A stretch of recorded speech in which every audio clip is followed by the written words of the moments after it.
ইংল্যান্ডের কাউন্টি লিগে মাত্র 2 ম্যাচ খেলে বেন স্টোকস কিংবা রোচ কিংবা লিয়াম লিভিংস্টোনদের মতো তারকাদের ছাড়িয়ে গেছেন টাইগার পেসার হাসান মাহমুদ। নিজের অভিষেক আসরে সবার মন জয় করে নিয়েছেন বাংলাদেশের এই পেসার।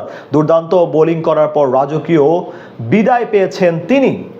মাত্র 2 ম্যাচে হাসানের এমন রাজত্ব দখল নিয়ে বিস্তারিত এই রিপোর্টে। বাংলাদেশের একজন পেসারের নাম ইংল্যান্ডের দর্শকদের মুখে মুখে। শুধু দর্শক না, একাডেমির ছোট ক্রিকেটারদের এক অনুপ্রেরণার পরিণত হয়েছেন এখন হাসান মাহমুদ। প্রথমবার কাউন্টি চ্যাম্পিয়নশিপ লিগ খেলতে গিয়েই সকলের মন জয় করে নিয়েছেন ডানহাতি এই পেসার। দুর্দান্ত বোলিং করে প্রতিপক্ষ ব্যাটারদের নাস্তানাবুদ করে মাত্র 2 ম্যাচে ছাড়িয়ে গেছেন অনেক নামকরা ক্রিকেটারদের। যেখানে অন্যরা তার চেয়ে দ্বিগুণ ম্যাচ খেলেও গড়হারে নিয়েছেন কম উইকেট, সেখানে হাসান দেখালেন কিভাবে ইংলিশ কন্ডিশনে রাজত্ব করতে হয়।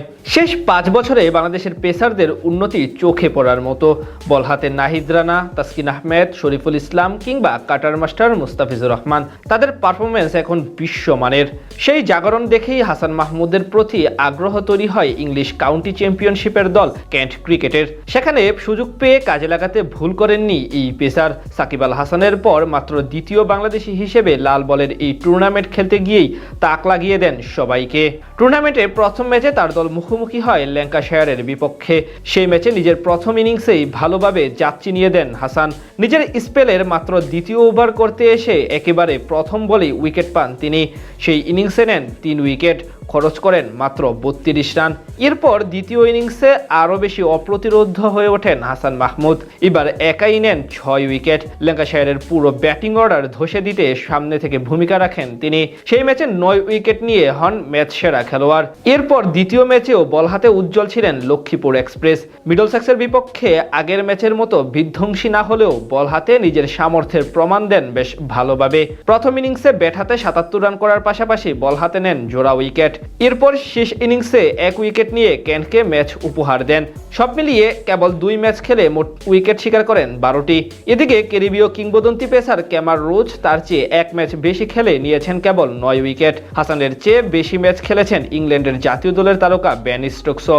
তিনি নিয়েছেন হাসানের অর্ধেক উইকেট। এছাড়া আরও একাধিক নামকরা বোলার হাসানের চেয়েও বেশি ম্যাচ ও ইনিংস খেলে তার সমান হতে পারেননি। এখান থেকে অন্তত এটা পরিষ্কার, টাইগার এই পেসার যদি পুরো সিজন বল করতেন তাহলে সেরাদের কাতারে একেবারে শীর্ষে থাকতে পারতেন।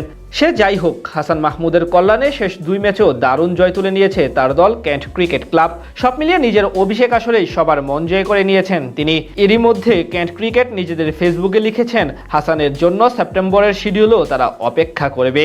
তাছাড়া আগামী বছর ইংল্যান্ডের মাটিতে টেস্ট খেলতে যাওয়ার কথা আছে বাংলাদেশের। তার আগে বলা চলে এই পেসারের প্রস্তুতিটা বেশ ভালোভাবেই সম্পন্ন হয়েছে।